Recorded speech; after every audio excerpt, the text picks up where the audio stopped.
Hi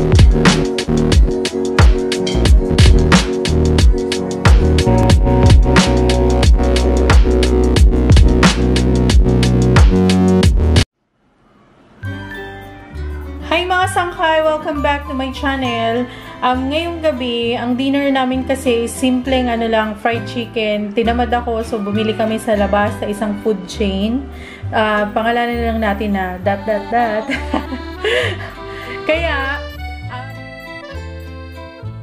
gagawa ko ngayon ng special na salsa para dun sa fried chicken namin para hindi naman sila maboard. Ayan.